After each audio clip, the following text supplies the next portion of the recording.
Hello and welcome to another episode of Get Financially Fit, a series of conversations designed to get women to think, talk and do more about their financial fitness, in the belief that the more we share, the more we talk and collaborate about the decisions we make about money, how we spend it, how we manage it, that can literally change our lives. This is all led by Yes You Can. It's a not-for-profit organisation who want to champion, educate and inspire women to focus on their long-term financial care to avoid being vulnerable down the line. And today, so excited, I'm talking with a woman who is something of an expert, Ellie Williams, who's a financial coach who's dedicated to talking to women, especially younger women in their 20s and 30s, about finances and what she calls financial adulting. Sounds so grown up. Ellie, thanks for dialing in. Thank you for having me.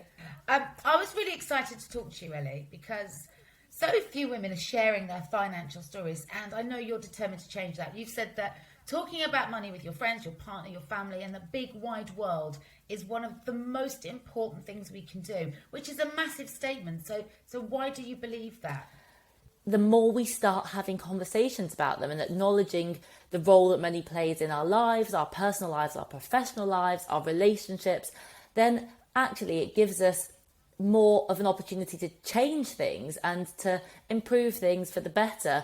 So my story started, I guess, like most people at university, where money was not something I really thought about, to be honest, in the sense that I wasn't thinking about how do I manage it, how do I keep hold of it, how do I learn what to do with it.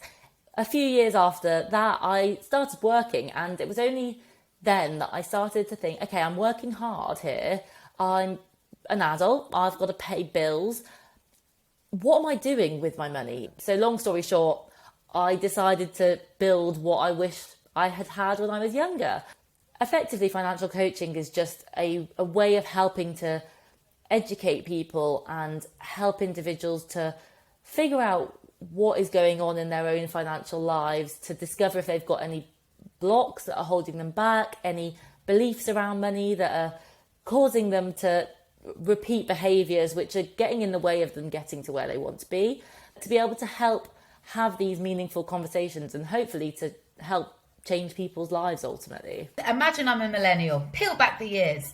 I want to start planning a financial future, but I'm living hand to mouth in as much as there's no spare cash at the end of every month. How on earth do I start to carve out savings, financial security? Starting is the hardest part, and getting into that habit of checking in on your bank account regularly and putting together a budget and managing your money actively might sound like something that is totally foreign, but it's not that hard. It doesn't have to be boring, and it really isn't something that is designed to ruin your fun.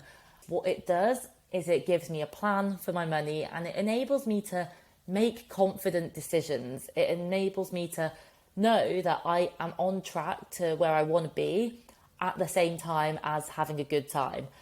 Let's talk about asking for more, because historically, studies have proved that men are better at asking for more and attaching a higher self-value to themselves, certainly at work, than women are. The one thing I think that holds a lot of people back from this is that confidence. Men typically, if they read a job description and they tick 7 out of 10 of the requirements, they will see that as an indication to apply. Women will look to tick off every single one of the requirements before they think that they're able to apply for a job. What I would say is keep a note. This is what I do. Keep a note on your phone or a notebook if you prefer to have it written down of all of the things that you've achieved. It can be as big or as small as you want, but keeping track of your achievements will help you to build up that confidence when you need a bit of a boost. I'd love it to be the case that all women had that internally, but until we are in a world where I think things are more equal and where women's voices are heard as loudly, then we've got to kind of use different methods to try and give ourselves that push to ask for what we deserve.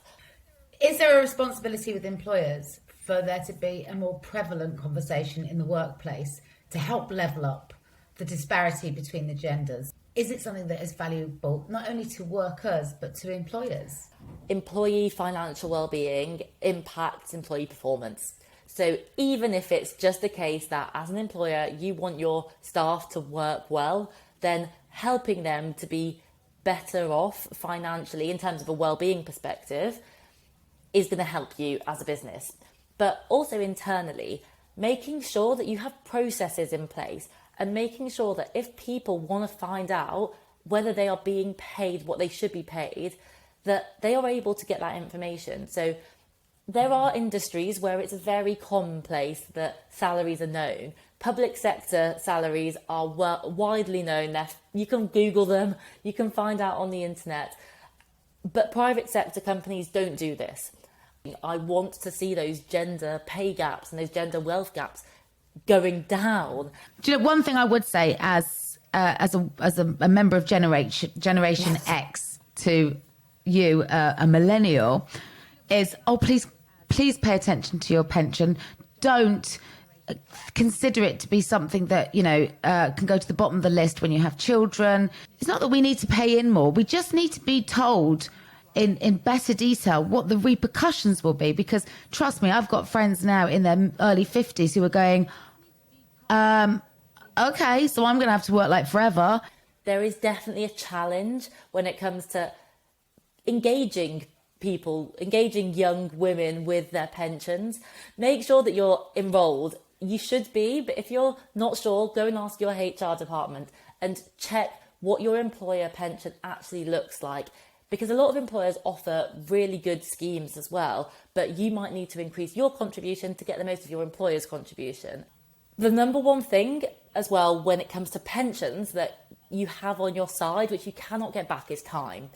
Even if you have more money when you're older, you don't have time. And the magic of pensions is compound interest. It's that time that your money has to work for you. So the longer you've got, even if you're putting in a small amount, it's going to make a big difference when it comes to the age that you can access it. Let me talk to you about financial alignment in relationships, right? What if you're not naturally on the same page as each other? That could be a minefield, can't it? Navigating money in a relationship doesn't mean that you have to be on the same page. And you're actually very unlikely to be, because we all have our own stories about money. We all have our own beliefs around money, which come from largely our childhood, messaging that we've heard from our caregivers, our school, our friends. All of this stuff plays into our view of money as an adult. And then when you meet another adult, they're bringing their view and everything that they've been told and everything that they believe about money into that relationship. So the idea that you're going to have matching perspectives is kind of, it's never going to happen. I mean, the statistics constantly show that one of the main causes of relationship breakdown is money. But if you can communicate about your financial situation, however bad it gets, if you make mistakes that you feel you can't get out of and you're embarrassed by, but you can open up to your partner about them, at least you're giving them an opportunity to discuss with you, to help you through them, to work together.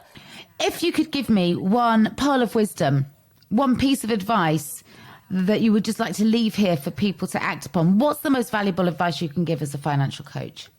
I think it's, don't be afraid to start.